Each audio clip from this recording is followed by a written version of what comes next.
Liz and I went back and forth, actually many months, on what my presentation topic was going to be today. And I did some headshots for the JPBG website. Liz is one of them. And she says, why don't you talk about how you edited those headshots? Oh my God. So that's what I'm here to talk to you about today. And so really kind of my first time going through with Lightroom and Photoshop. I probably have too deep of information. So the thing, when I've taken a lot of classes on, stay over here, I guess, a lot of classes on editing and both online and in person. And what I find is that you can't learn much without doing.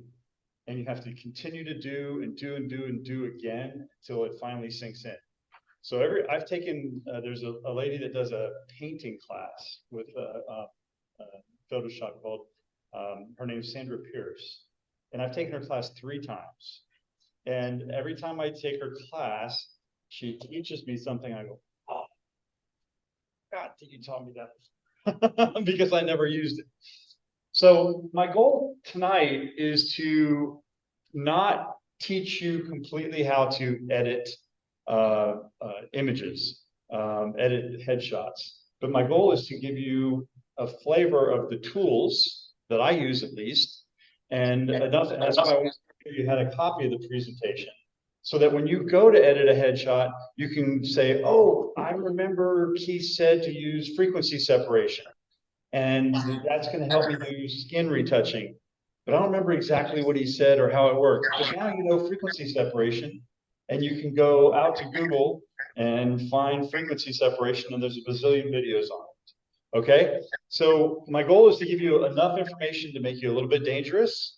Probably not that you're going to walk away from here as a headshot editor, because I'm not even sure I would call myself a headshot editor, but I know a couple little tricks. And so I'm going to talk a little bit about Lightroom, and I'm going to talk a little bit about Photoshop. And if we have time at the end, I'm going to talk a little bit about AI. I know that's a topic that everybody's really kind of interested in. I'll start a little bit with editing headshots with AI first, and then a little bit more about bigger images. So let's get started. Feel free to jump in anytime. I'll do my best to answer questions. So just real quick, what are some elements of a good headshot? I think these are all things that we know from photography, right? It's got to be clear and sharp. We have to have good lighting, composition. The expression of the face is really important. I think that was even mentioned with some of the images you guys just showed from your competition, how the expression on that little boy's face really made the image. Eye contact. So you want to really feel like the viewer can relate to the person that they're seeing. And a lot of times what this means is removing distractions. So blemishes on people's face and things like that distract from the actual person themselves. Background, wardrobe, posing is really important. I had a young girl come in who needed a headshot for a play that she was going to be in. And her mother was there, and she was way underage. She was probably 12 or 13, maybe a little bit younger. And I had her pose like this, and then I had her pose like this. And I showed her mother on the back of the camera the 2 pictures. And it was like she went from 10 years old to 18 years old, just in the pose, in her expression. So posing is just really, really important to get right. Color and tone and authenticity. By the way, that's also the link to the presentation. So a little bit about the lighting setup that I like to use. This is not a lighting class. I just kind of want to give you an idea of how I usually set up lighting for things. So I usually use 3 lights.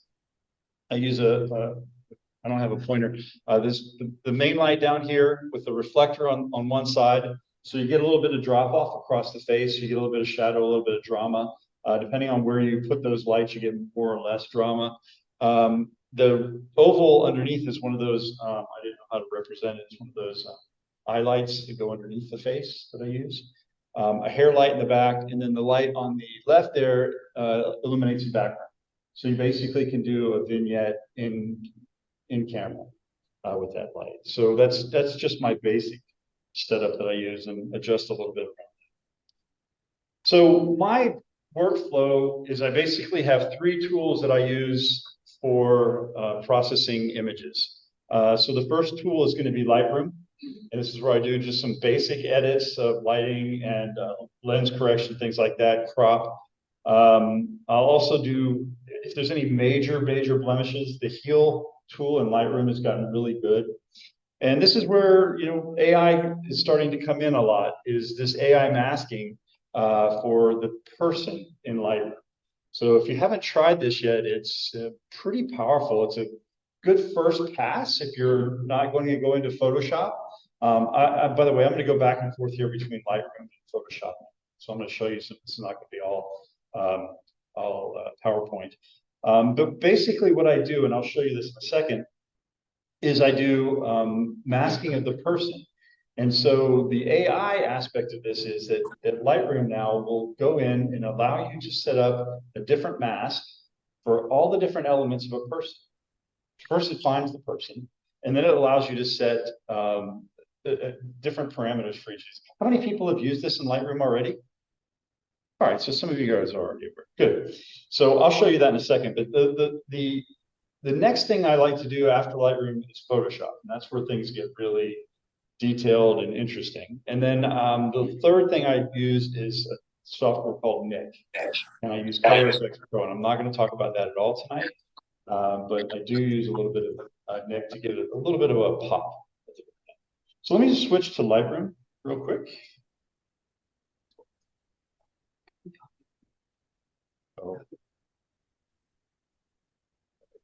That, yeah, done.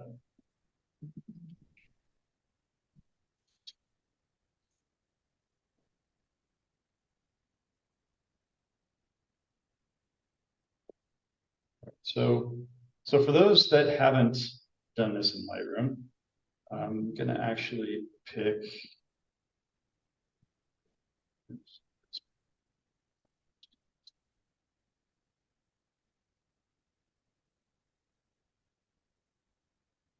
So if I go over here, again, I apologize for those of you who have done this. You see where it says detecting people?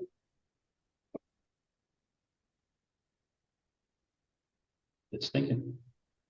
There we go, person one. So now it's detecting the features. So I can do the entire person as a single selection, or I can do a different mask for each different element of this person. I usually don't touch these. So it says create 8 separate masks. So now I have a different mask for all the different elements of this person.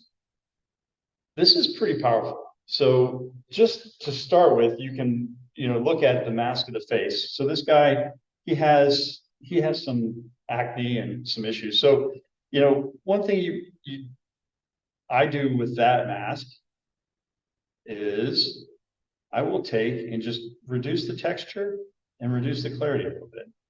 Just kind of softens it up just a little bit right there, right? And then I go through and you can do the neck the same.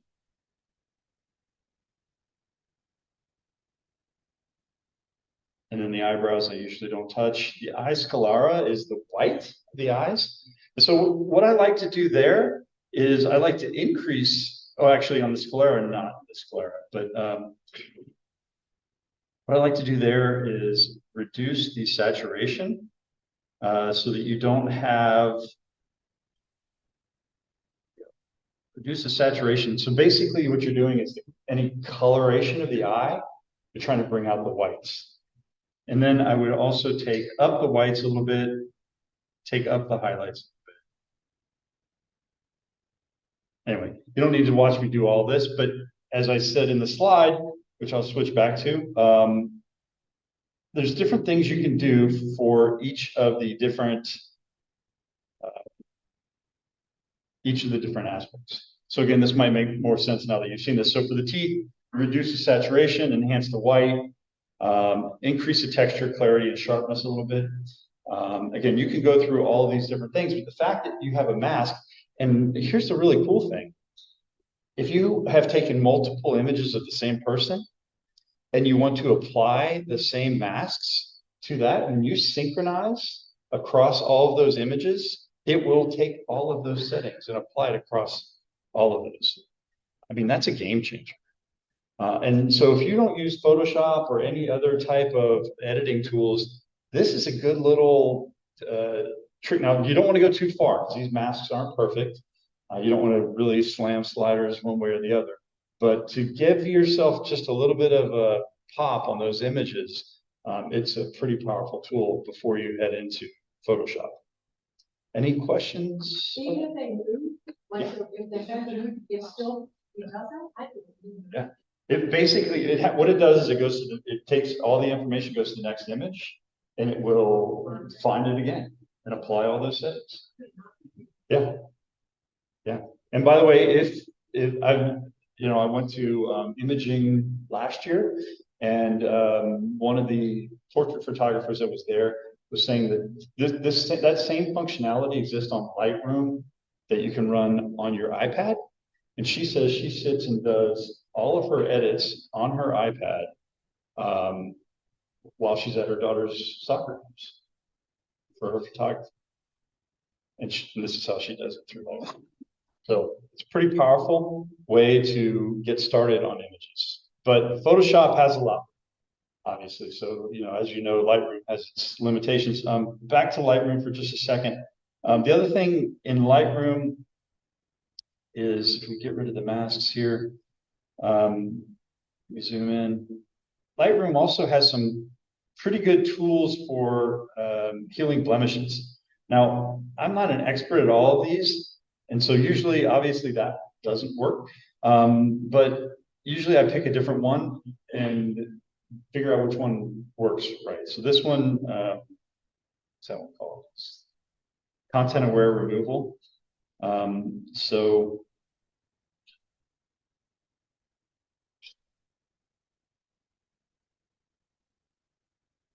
this one's pretty powerful. I mean, if you just need to get rid of, some big things in Lightroom,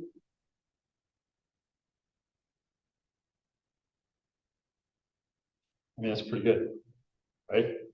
So if you're doing this on your iPad at your daughter's soccer game or whatever, you can do a lot with Lightroom and never even go into Photoshop. So I typically don't do that much in Lightroom because I'm pretty comfortable in Photoshop. But if you don't have Photoshop or you're not comfortable in Photoshop, it's a great way to get started. You can do a ton of work. Okay. So yeah, Lightroom continues to come out with more and more things that are powerful. Okay, so let's just I think I already have that image open in Photoshop. So we're going to get to the Photoshop part here real quick. Let me jump back to the presentation.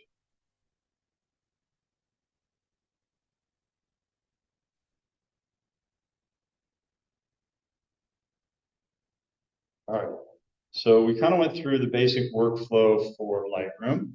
And again, if there's any questions on that, or if you want me to go back to anything, just let me know. So Photoshop, a lot more details. So Photoshop, this is kind of my basic workflow. Clean up any blemishes that I didn't take care of in Lightroom. Overall dodge and burn. I will be honest with you, I'm not doing a tremendous amount of dodge and burn, but in preparing for this presentation, I did some research on dodge and burn. It's pretty powerful. So we're going to talk a little bit about dodge and burn. There's a lot of stuff you can do with dodge and burn that can really be game changer on your images. The eyes, I spend a lot of time in the eyes. So I like to brighten the eyes, clean them up, sharpen them. You always want to make sure you have a catch light in the eyes. That comes hopefully by the way you shoot. Sometimes you don't get it. You have to make one. So you always want to have that catch light. You want to reduce the yellow in the eyes. So I learned something that basically a baby's eyes, the white of their eyes are actually blue. It has a little bit of a blue tinge to them. And the older you get, the more yellow the white of your eyes gets.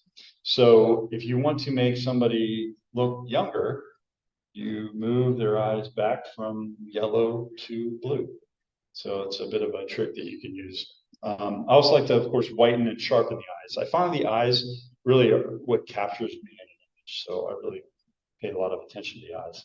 So the teeth you want to whiten and sharpen. The skin, of course, you want to do blemish removal. You have to be a little careful there. You don't want to remove things that people are used to seeing in somebody's image, like moles and things like that. I typically ask when I'm taking somebody's headshots, how far do you want me to go? Is there anything you don't want me to remove? Things like that. So you can go too far with it. You can also really blur the skin to where it looks just like plastic, and that's really not good. Hair removal, you got to remove the flyers, and then how many people use liquify when they do images? Okay, a couple people. So liquify is very powerful, especially now that it has face recognition. So you can not only remove pounds, but you can change the entire shape of somebody's face, and we'll look at that briefly. And then, as I said, I also go into Nik Color Effects Pro. And for any of you that use that, basically what I do is darken light center, pro contrast, and a little bit of a glamour glow usually. So give the image a little fun. Yes. So sometimes, things you're shiny, I see the Yep. original. How would you, I guess, that? That would be a dodge and burn. I try to get as much of I try to bring down as much of the highlights in Lightroom as I can, so that you don't have these real hot spots. That looks much worse than it looks on my screen here. It's way worse than it looks on my screen. But that's where dodge and burn can be up. Yes. Oh, I'm sorry. The question was for where it's really shiny and bright, how do you get rid of that? Again, I said a little bit of dodge and burn can be helpful on that. You can also blend in other parts of the skin to that area as well. Okay. Any questions? So now I'm going to start jumping deep into each of these different methods. All right. All right. So the first one I want to talk about is the blemish removal. And I'm going to talk about blemish removal using the tools that exist in Photoshop already. And then I'll also talk about a little bit of like skin softening and things like that separately with frequency separation and inverted high pass filters. So the direct blemish removal, you can use the patch tool, the healing brush, spot healing brush, or the clone stamp. So I'm assuming that everybody knows the clone stamp, so I didn't give you many details on that.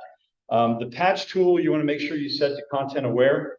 You want to use about 5 to 7 for the structure and about 2 for the color for if you're doing skin.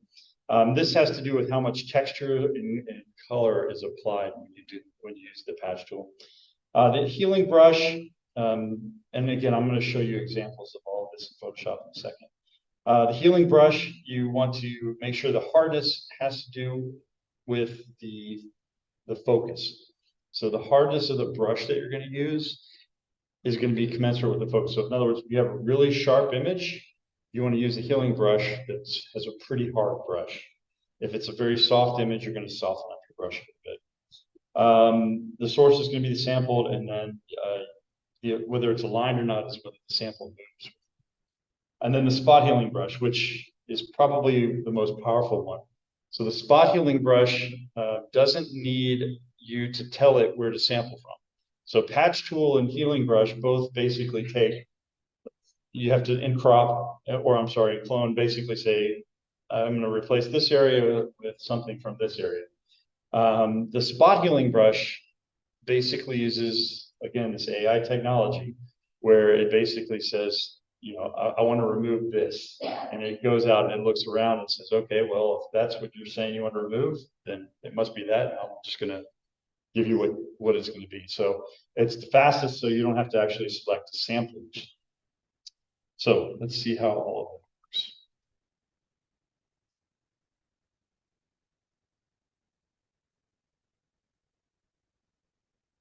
Sorry, Liz, not going to do you for this one.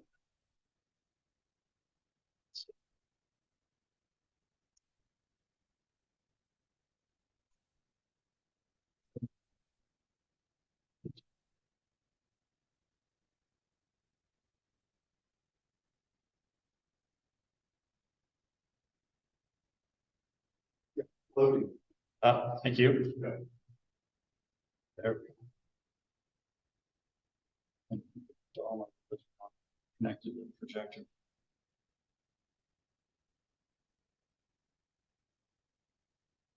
All right, so the first one. First one is a patch. So the patch is pretty simple. You basically you're going to select an area and then you're going to drag to an adjacent area. So the trick here is that you really want to make sure that whatever area that you're selecting is of similar skin, right? You don't want to come up and select something that's drastically different in color or texture from what you're looking at. And so you can basically go around here, but again, this is a two-step operation. So you have to basically select each little blemish and move it away. So the next one is the healing brush or the healing. So this is where you need to hold down the option key and basically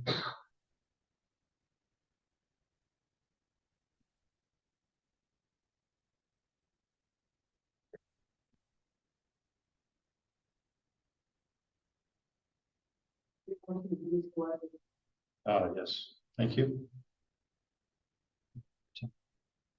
So in this case, and I mentioned before about a line. Do you see where it says a line? So a line basically means that it's going to move. If you see when I click, see the little plus that comes up? So it's moving that little plus with me. If I clicked unaligned, it would keep the plus in the same place. So this is where, again, you have to pick, where do I want to sample from?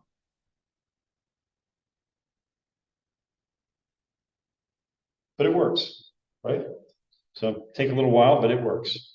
And then the last one is this one. And so this is where you don't have to select anything. You just say, I want that gone. It goes out and thinks about it. Takes a little bit longer, I guess. It has to think more.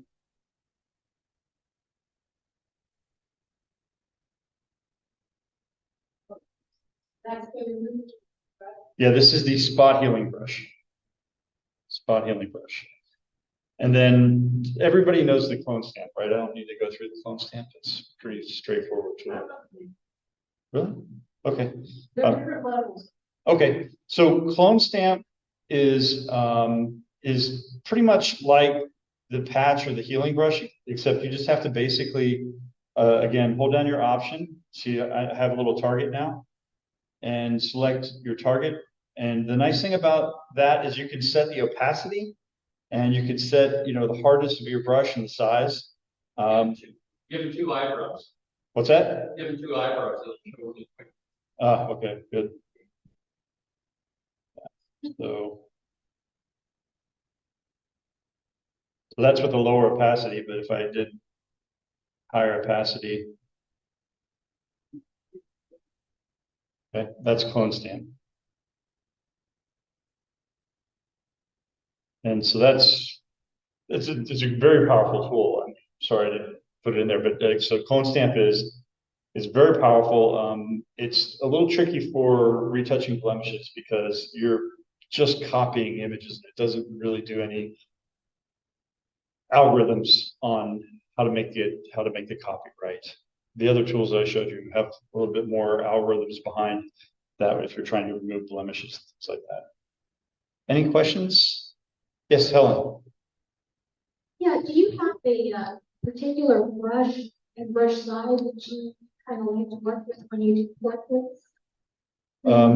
So soft brush, I usually just use a soft round brush, and the size is going to depend on what I'm touching. Yeah. I mean, if I'm touching things like this, I would just make it, as small as you can, right? I'm sorry, did that answer your question? Okay, so back to the presentation. Yes, please. You start with the easiest one, the spot healing, and if that doesn't work, Yeah. the others. Yeah. That would be, so the question was, well, which one would I start with? And it would be the spot healing brush is probably the most powerful and the easiest. So yeah, depending on what you're trying to take away. But for these type of blemishes, yeah, something like that. Okay. All right. So moving on. So I want to talk a little bit about dodge and burn and highlighting and contouring. I do not do this. Okay.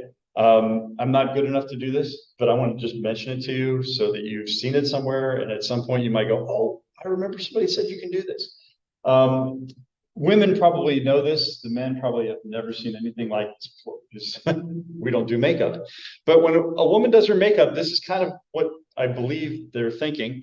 They want to use dark to contract and light to bring out.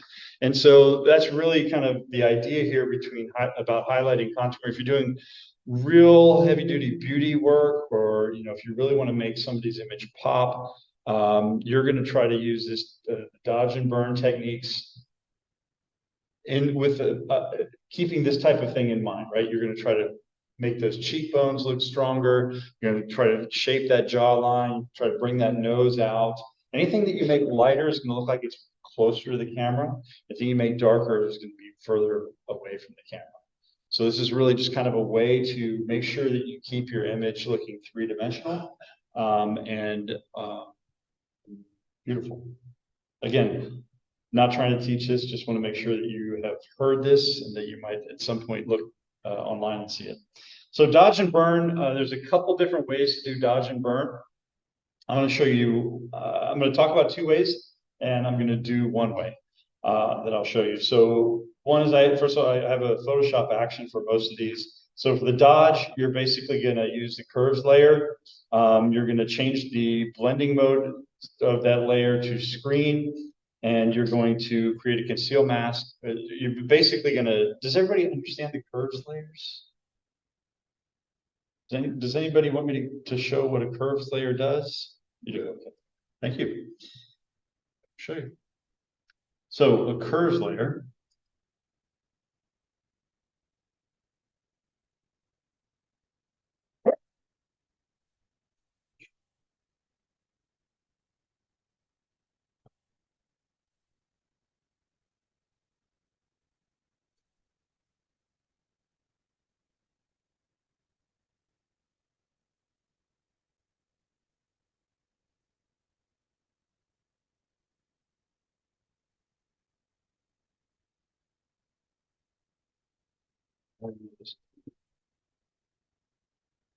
bottom of my screen. That's actually it's way off the screen. This the screen resolution really of the projector. Yeah. All right. So curves. And by the way, curves are also in Lightroom. But basically, the idea behind the curves panel is that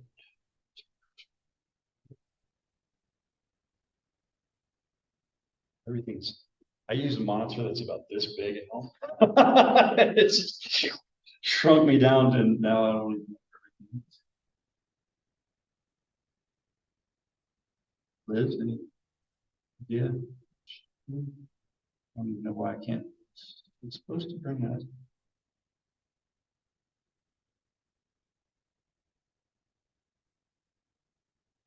I apologize. It's supposed to bring up a. There's, All right. Hey, wait, I'm going to show you in Lightroom what curves are.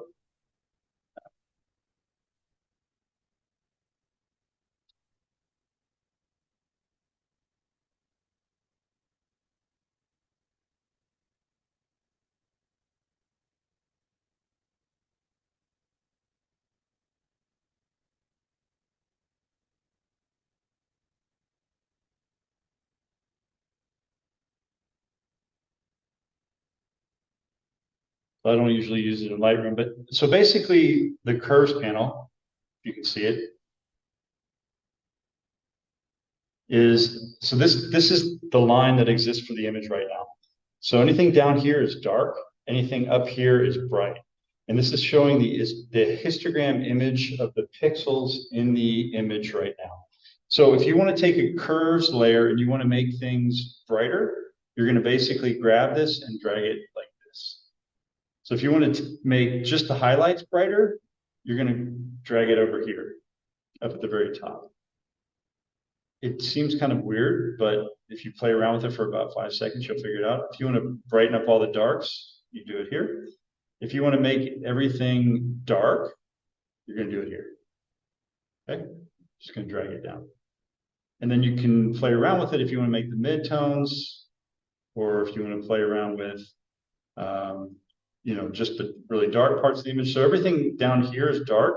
This is midtones, and these are the highlights up here. Okay, so if you go back to the presentation, basically what I'm doing to create a dodge layer is I'm taking my curves layer and making everything bright. And then I'm setting that layer to screen mode.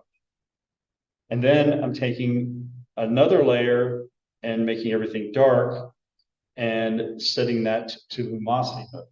So that allows it not to change the color. Anything, if you ever use luminosity mode, that makes sure that the color, it doesn't change. It just changes the brightness. Okay. All right. So an alternate dodge and burn method, which you might find a little bit simpler, is this. So basically you create a new layer. You call the layer dodge and burn. You tell Photoshop you want it to be soft light. And then this little dialog will pop up and say, you want to fill it with a neutral 50%. And you say yes. And if you do that and you take that layer and you paint directly on that layer with white or with black, you're dodging and burning.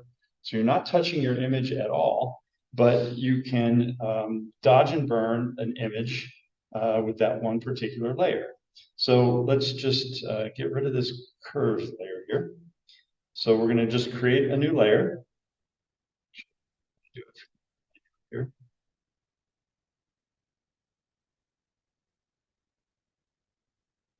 So new layer, we're going to call it dodge and burn, DNB. We're going to create it, we're going to call it soft light. And see this little thing pops up. Fill with neutral color. Yes.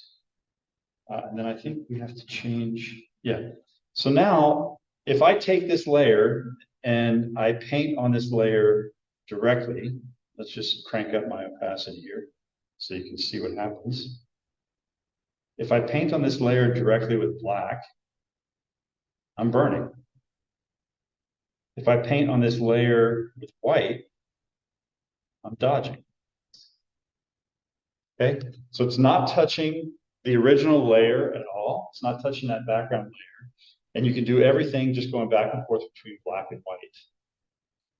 Pretty quick, pretty easy way to dodge and burn. Okay, does it make sense? Does anybody want me to go through that again? Straightforward. So the interesting thing about dodging and burning is that, you know, you can actually do quite a bit with an image with just dodging and burning. So you probably want to start, you know, a lot of these have to do with color, but there are also a little bit of shadows here, right? So like this guy has this little bit of shadow here. So we're going to put it on white. We're going to leave the opacity at 100, and we're going to change the flow to 3%. So does everybody understand the difference between opacity and flow? No. Neither do I, but I'm going to try to explain.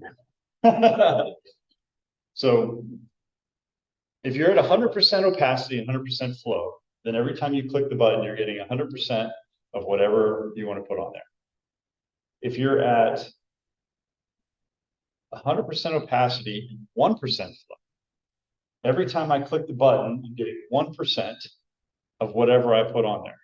But I can click the button 100 times and it will eventually be 100%. So if I set the opacity to 50% and do 1% flow, I can click it 100 times, but it's only ever going to go to 50%. Does it make sense? Now, the one that I haven't figured out yet is what happens if you set the flow to, so if you set the flow to 100%, which is what I usually do, and you set the opacity to 10, then I think every time you put it on, you put on 10%, and you can keep putting on 10 until you, I think it's similar to reducing the flow, but anyway, sorry. So when you want to do this, you want to do it real gentle. And so I'm not sure if you can even see how that's lightening up. Can you see it? 3 strokes, right? And now, and this is a young kid, but you know, you get somebody older that has, you know, all the wrinkles and everything. You can use this pretty powerfully to just, you know, do a little bit under the eye.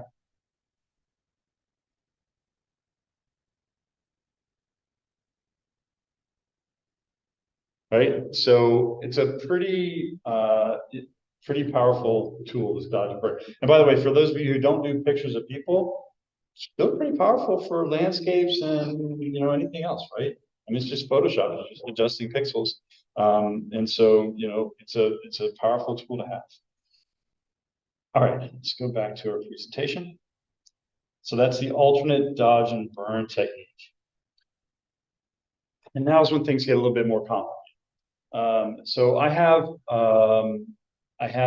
actions that do these things. But this is sharpening and brightening the eyes. So this is basically 3 different layers. So the first one is a bright layer where you basically go back to that tone curve and you're going to brighten up that with that tone curve a little bit. The next one is a high pass filter. So whenever you're using, how many people have used high pass filters? Okay, what are high pass filters for, Denise? Sharpening, exactly. So I'm going to show you this directly, but a high pass filter on overlay mode is a great tool for sharpening your images. And then the last one here is an unsharpened mask. And so unsharpened mask is if you go to basically filter, sharpen, unsharpen. I don't know why they call it unsharpened because it actually sharpens, but it only sharpens edges. Okay, so again, that's why I wanted you to have this presentation so you could see this. But I have an action on this, and I'm not even going to go through it. Basically, you run this action with these settings, and then you can just paint on the iris of 12. Actually, you just paint on the iris, and it's the eyes just pop out. So.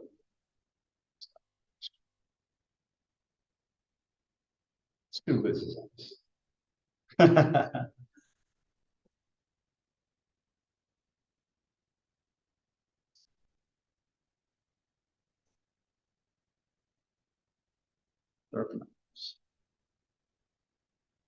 So if I just run this action,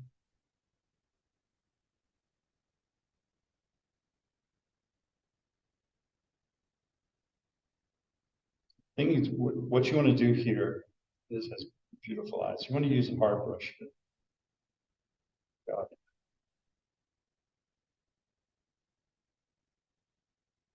Brush is so big it killed the whole screen.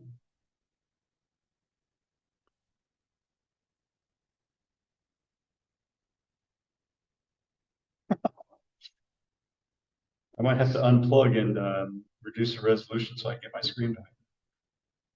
So I have a hard brush now. So what you basically want to do is just go here and paint white. So I'm just going to crank it all the way up. I wouldn't go this far, but this is what it does. And then typically what I would do is just reduce the opacity to something that I like.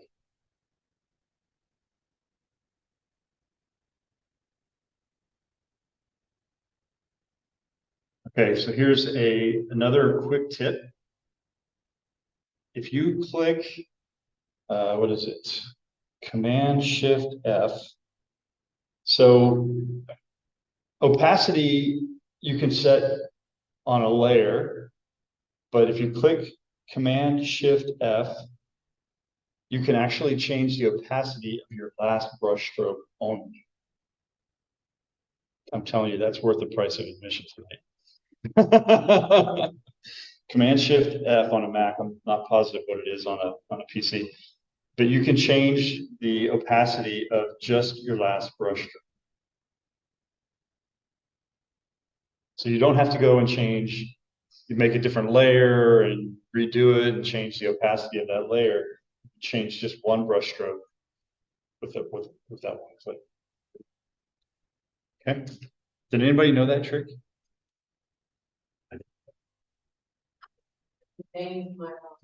Ah, the beads. Well, so first of all, we haven't whitened your eyes yet, but we would whiten them up first.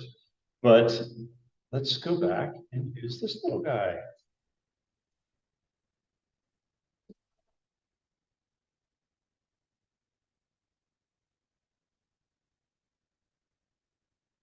Oh wait, I got the actual layer.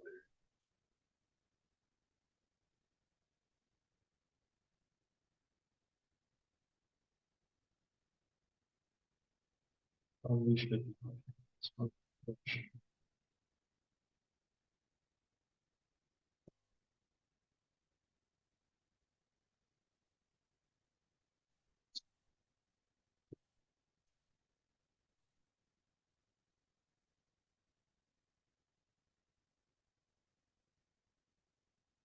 But we haven't gotten to whitening yet. We'd want to whiten them up, right?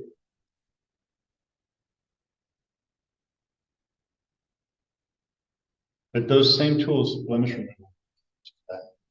For sure. Yes. One thing that I used to do is that eyes generally have a specific color RGB value. I have it written down in front of me what that RGB value is. Just go grab your paintbrush, set that RGB value, set it to soft, and just. Yeah, you can do that. You know, another thing, if you look at eyes really close, and this is not the best shot of an eye, because of me taking the picture, not because of Liz. There's actually two different colors in the eye. There is the color that is directly around the pupil is one color, and then this color that is, you guys can see my cursor here. This color is different. So you can't just paint one color, but if you paint both colors and then blend that in, you can do that for sure. Yeah. A lot of times, the other thing that people like to do with eyes is they like to darken. If you do again, go back to your dodge and burn layers. They like to darken the ring right around here. It kind of makes the eye pop a little bit more. And when you're whitening the eye, you want to whiten. You see, you can actually see in Liz's eye here. You see how this is much brighter, and you have a shadow here. You don't want to whiten and brighten all the way to here because you're losing that three-dimensionality of the eye. So you want to whiten more to here. Also, you notice that there's a shadow. Everybody has a natural shadow underneath their eyelid. So this is getting into some advanced topics. We're just looking at pixels now on eyes, right? But there's a natural shadow underneath people's eyes, underneath the eyelid. So you don't want to dodge and burn that shadow away. So you want to leave that shadow, and you want to leave some dimensionality in the eye. But I'm not going to have time to go through all of that today. But that's some of the things that you want to try to do, popping people's eyes out. So sharpen them up, highlight that ring around, you can paint it in color. I even was able to download an iris brush that you can do that actually looks just like an iris. And you can stamp that right on there. Again, that's pretty advanced stuff that you probably don't need to do for most of the portraits that you're doing, but it is definitely something that can be done. All right, so teeth whitening, and this also applies to the eyes. So again, a Photoshop action here. Can you guys see this without me going into full screen mode? All right. So when you're going to whiten, basically what you want to do is reduce the saturation of any color in the teeth or in the eye that is not white. So it's typically reds and yellows that you want to reduce the saturation of. So you can create a hue saturation layer and basically use that to reduce the saturation of the specific colors. And then you can also use the brighten. Again, this is going to be levels adjustment. Levels is similar to curve, but it's kind of flat and a little bit easier to think about. So, and then just paint on it. So let's just do that real quick. So we're going to just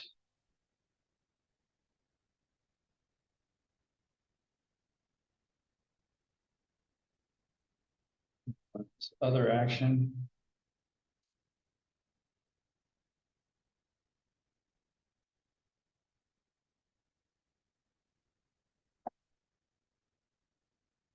So this is the whiten. So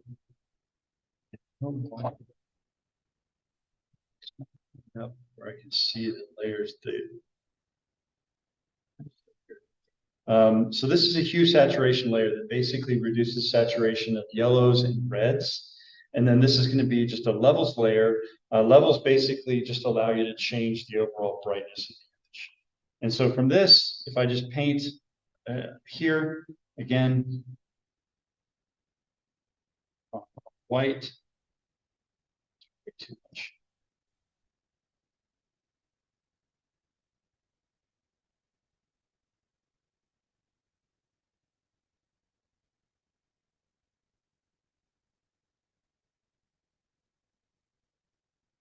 So this is whitening and brightening at the same time. So again, you got to be a little careful, but you're just going to basically do this around the edges of the eye. A little bit more just so you can see what I'm doing. See, usually I would do this before I try to take out those red veins, so they stand out a little bit more.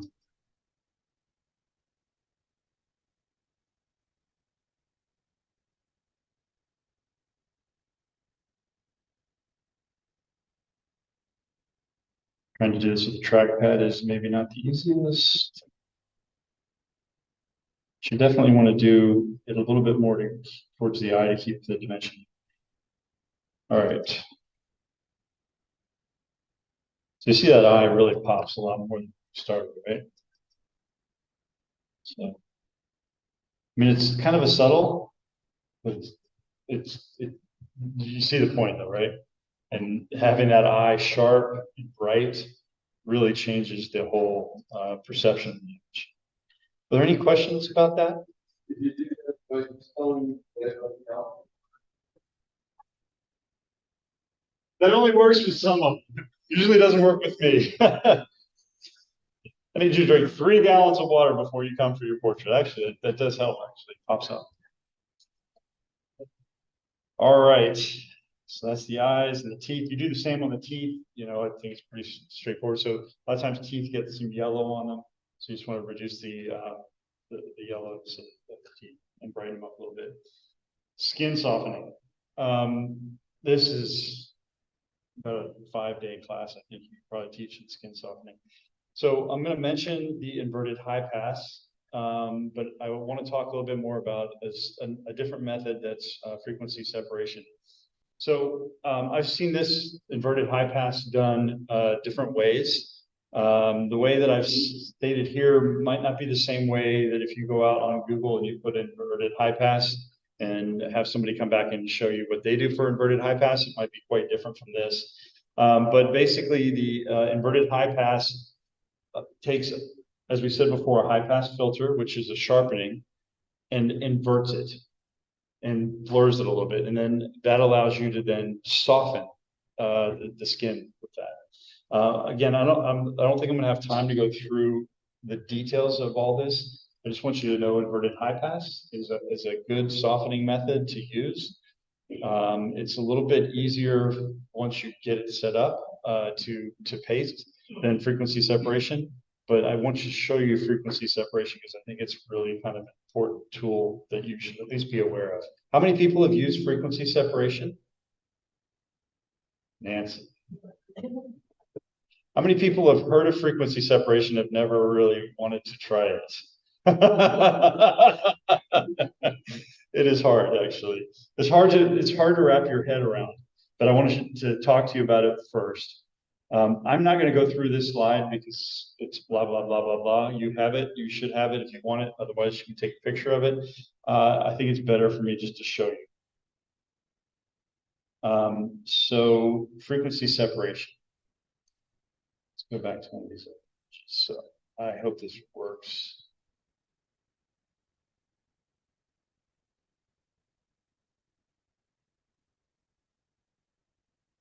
So again, I have a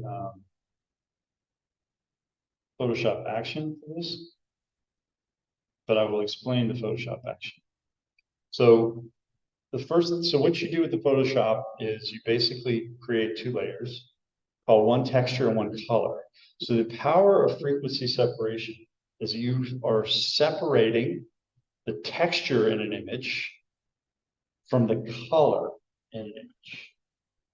And that way you can basically go in and take and make edits on the color without changing the texture.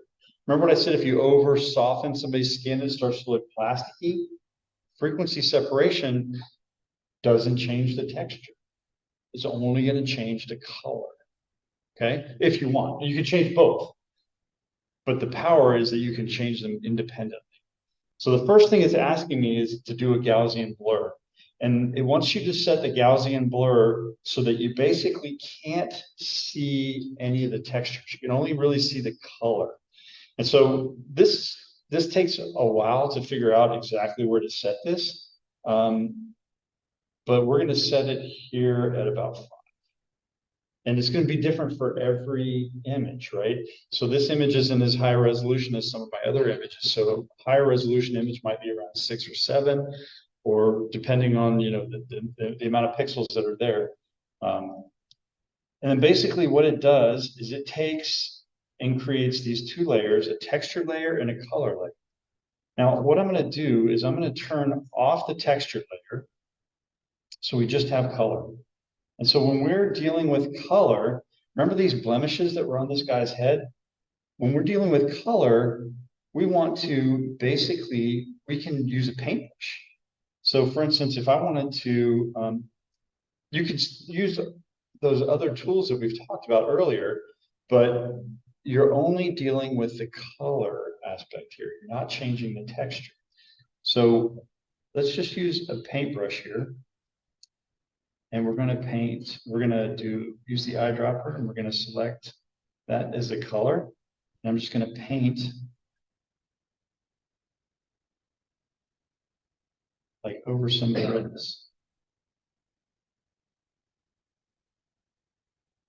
Okay.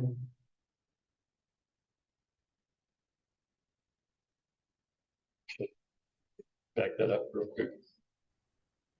Should be a soft brush.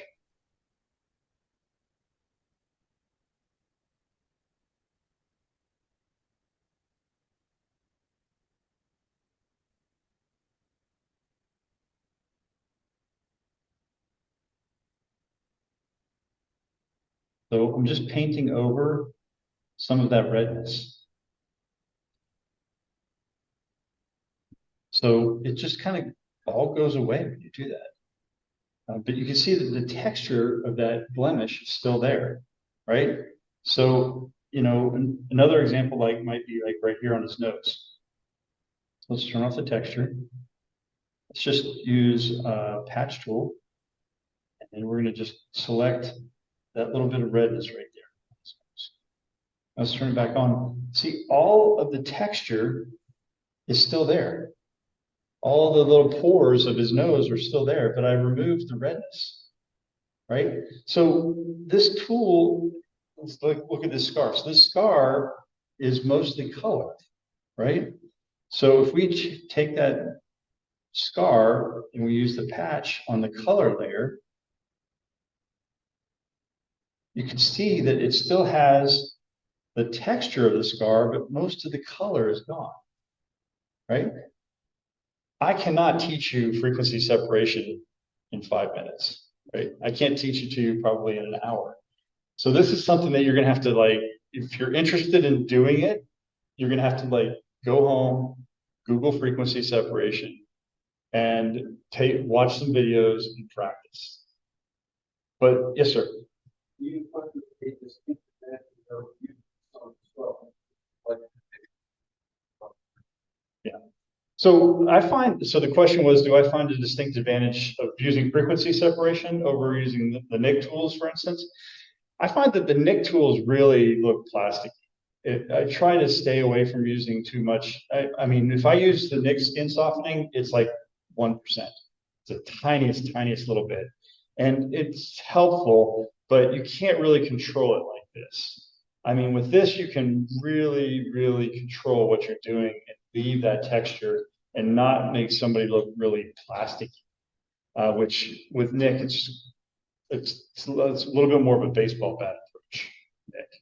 I mean, even if you use the you know some of the other features in Nick to soften things up, but yeah, does that answer your question?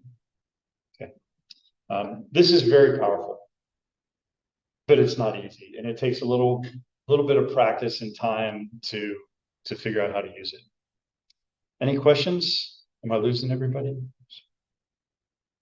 All right, let me sit back to the presentation. All right.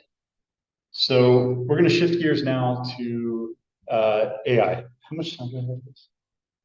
15 minutes. 15 minutes, perfect. All right, so shifting gears to AI. So we're going to stay on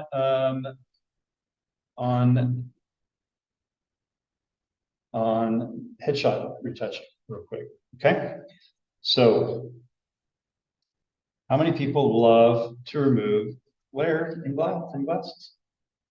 Does everybody just love to do that? Let's see what we can do here. Now, one caveat I'm going to give you. Now notice I'm going a little bit outside of the glare of the glasses.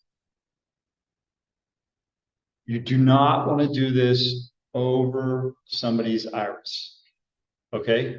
An iris is personal to that person. If you do AI over an iris, it's somebody else's iris. Okay? Does not work if you want to go over somebody's iris. But let's just see what happens. Okay.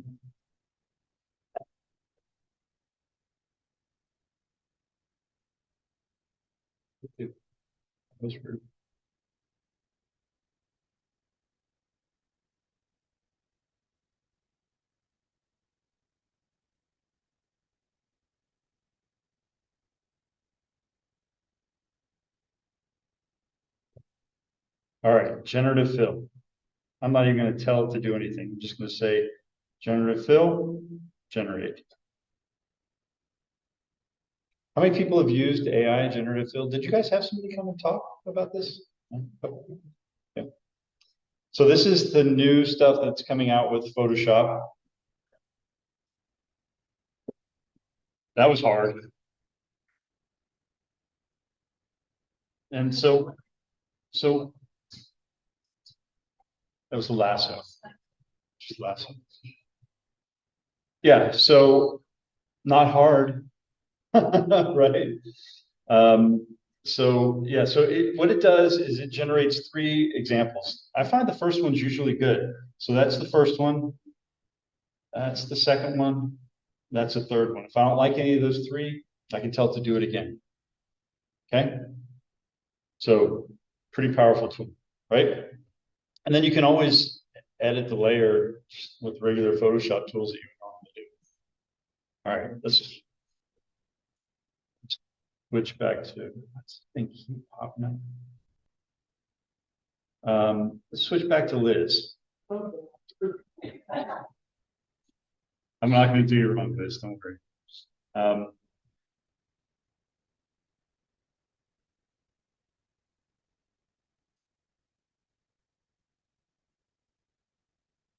All right. So one of the things I like to do sometimes in my studio, and I did it here for Liz, is I like to put a fan. And it blows the hair and it gets a little bit more volume in the hair, which I like. It kind of looks cool. But the downside of that is flyaways, right? So these flyaway hairs can be a nightmare to edit out each of these hairs. So let's see what generative AI does.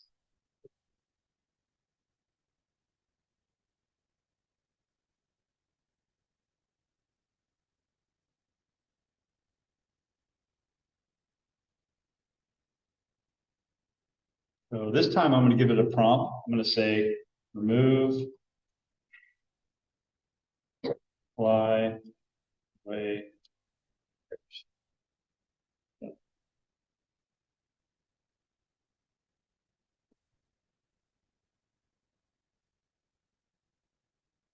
Rumble.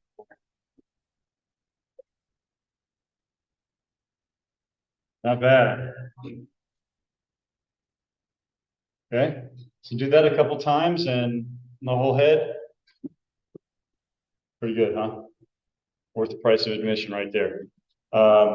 Pretty cool tools. All right. Yes.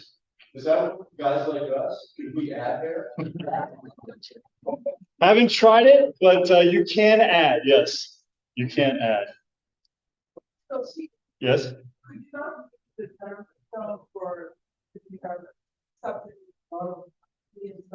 Yeah, you can. It's not perfect, but you can. Yes, yes, yes, yes. If you had somebody that had a lot, it would give you like a step forward in the process of cleaning it up. It's not going to make it look perfect and beautiful, but yeah, it would definitely do better.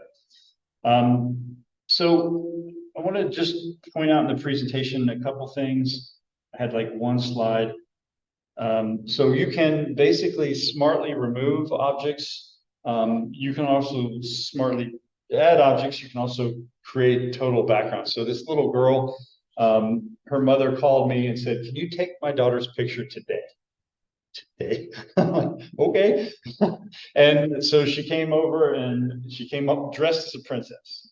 Well, geez, I got to do something for that, right? So I created. This was just an AI generated background. So a couple tips. You can basically in Photoshop. I'm not going to have time to go through this whole thing, but in Photoshop you can basically select subject, and then do a mask on everything that's not the subject and give it some prompts and tell it what you want to see there. And so I think I did flower castle background, flowers, and I had to do a little bit of work on what it generated to make it look a little more realistic. It's a little bit of a drop shadow and focus adjustments and stuff. But the nice thing about Photoshop AI, if anybody has ever used like ChatGPT or anything like that, you have to tell it all the different prompts that you want to use. Photoshop AI looks at the image, looks at the light in the image, looks at the brightness of the image, looks at all kinds of factors within the image to figure out what it needs to add to that image or subtract from the image to make it look realistic. So it uses it uses the image itself to figure out how to blend everything together for you. So you don't have to tell it, you know, I want awesome light, I want light coming in from the left and all this. But it does have some downsides. So one of the biggest downsides I want to show you is this, the fact that it will only generate 1024 pixels on the long edge. That's the most it will generate. So let me just open up one more image here in Photoshop. I thought I had it already.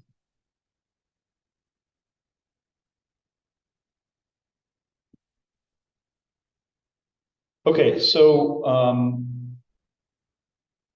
a couple things that I want you to show you with landscape images. So we've obviously shifted gears from portraiture now.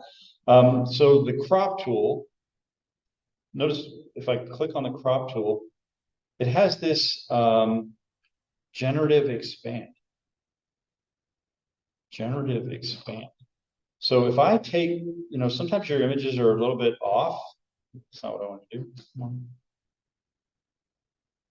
You know, you get this what they call transparency.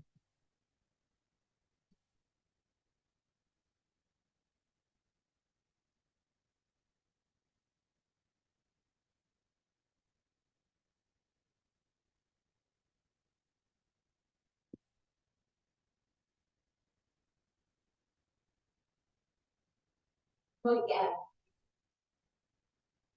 It's well, I'll show you that in a second. It's really thinking. You guys See that? It just filled all those transparent corners by itself. Not bad, huh? Now, the trouble, or where you want to be careful is how good of a job did it do? Because of this 10,000 pixel thing, you can see between here and here, not perfect. Probably good enough for government work, but not perfect, right? So let me just go back to the original image. Now, similarly, if we want to do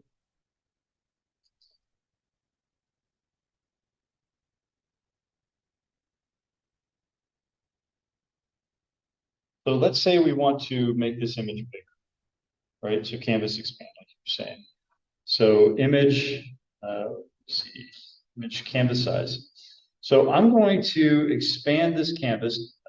I'll show you how this canvas expand works if you haven't seen it before.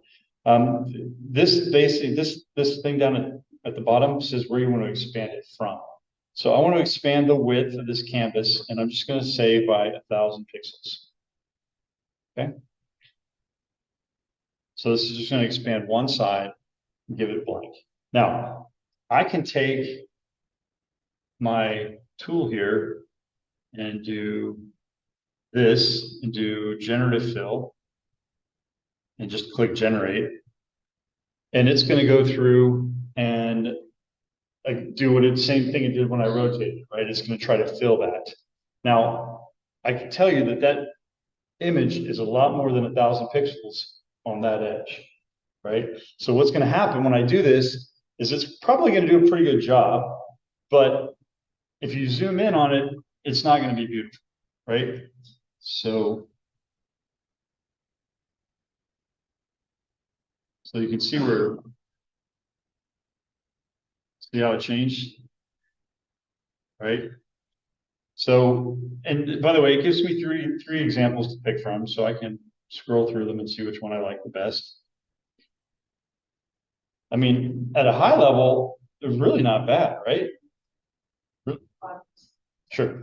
But the right way to do this, and this is the painful part, is if you come in here to your marquee tool and you say,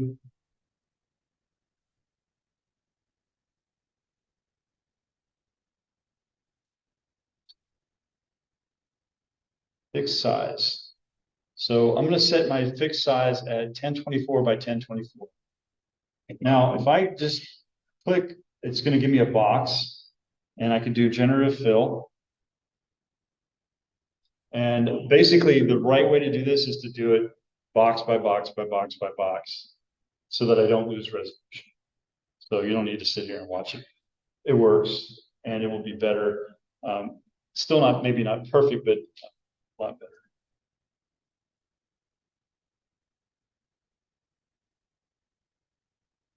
The resolution's much better there. So you look at 1, 2, 3. So there's still some noise that I'd probably soften, but yeah. So that's how, if you want to make sure that you want to expand a canvas, but you don't want to lose resolution, you need to pay attention to this. I want to stop now and leave time for questions. Any questions? Was this helpful? Okay. Yes, sir. Question.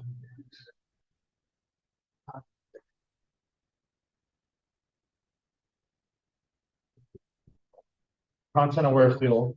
Yeah. Yeah. So the question was, if I expand my canvas to use content aware fill, is there a pixel limitation, right? I don't know the answer to that question.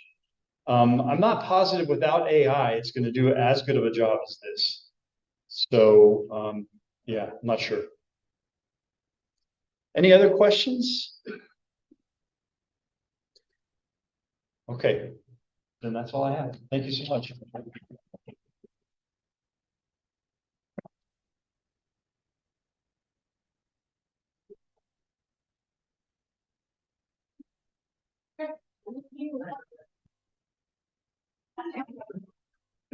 All right, thank you, everyone. And if Want to see those of you at Jack Spice, and please help stack the chairs. We have to leave the library with all the chairs stacked, so good to see everybody. See you next month. Remember, come early next month. I have to get off soon. I don't even know where my Zoom window is. Nope. I'm like,